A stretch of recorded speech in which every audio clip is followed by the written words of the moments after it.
A South Island woman wants to help solve the housing crisis, or at least come up with a response to it, by setting up a village of tiny homes so families can own their home, because tiny homes are cheap, but share facilities like a laundry, which tiny homes can't fit in, a playground and vegetable gardens.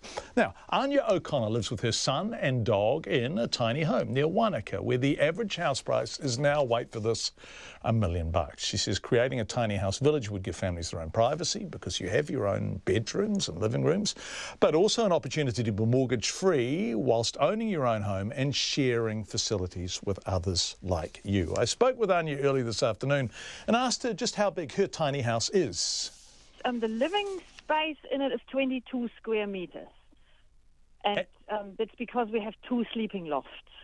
So the normal size is 7.2 meters long and 2.4 meters wide. And you live there with your son and your dog, right? Yes, yes. And how do the three of you, does it all work out in there? Yes, it does. Yeah, sometimes you have to send someone outside or yourself, but we live in such an awesome area, so there's a lot of outdoor living anyway. Yes, I live, my house is slightly bigger than that, and sometimes I have to send myself outside, so I don't think it's unique to tiny houses that you sometimes you just need a break. So what is your idea that other tiny houses that you all kind of get together? Yes, we would love to. I mean, I have a group of people where we all talk about it all the time. We about living self-contained, but still being part of something bigger, just to save money for a start, but then also the other things that come with it. You share more. Not every household needs their own washing machine. If you would have a shared facility that could totally run on solar and with grey water reticulation, and then you just have your washing day like in the good old days when you did share stuff. And it's just about maybe downsizing and how easy it actually is. Most people actually think they can't do it, but once they see my setup, they actually think, hey, maybe it is something I could do. And the other thing is that it is so ridiculously expensive to live anywhere near Wanaka now, isn't it? Yeah, exactly. And it's just, I have a business here, so I can't really go anywhere else. But seriously, I have been thinking about maybe going to Invercargill, where you actually really for $200,000 you get a nice setup and you're done.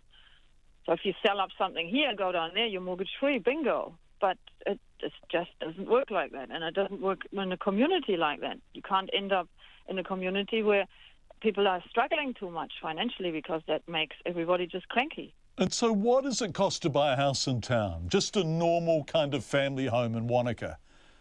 Oh, nothing under 500,000, 600,000, nothing. Yeah, and so that's a lot of money, and those prices are going up and up and up at a rate of knots. And so, what does your tiny house cost? $50,000. So it's 10% of the cheapest home in Wanaka.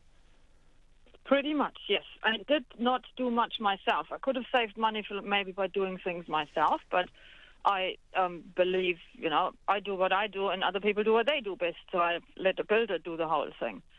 And it turned out fabulous. I absolutely enjoy every day I wake up, and I think that was the best thing I did. And do you have a mortgage? No. No. I have lots of money left over to go traveling. So I'm from Germany originally, so I'm going there every 2 years anyway. And now it just feels easier to do, because you don't have to spend it on housing. But even my power bill, I don't have power bill, obviously. I have solar panels. But my gas for the heating and the cooking was 1 9 kg gas bottle for the winter, which is like $35 a week in the worst months of the year. And now it's down to nothing. What about land costs? Whose land are you on?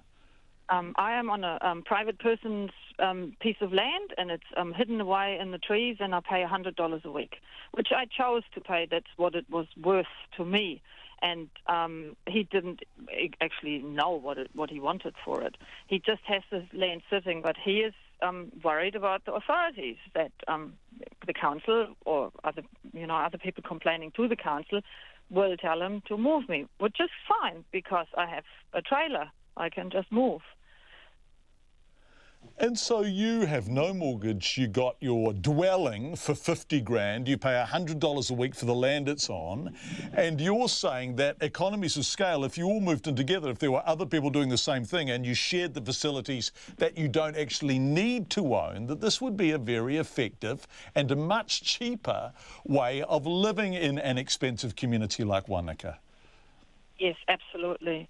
It's always, it's not just the money side of things, it's also the whole downsizing, that you are actually realizing that you do not need to go to the warehouse every week and buy some new stuff that you don't actually need. Anya O'Connor talking about her tiny house and her hopes to establish a community of them just outside Wanaka.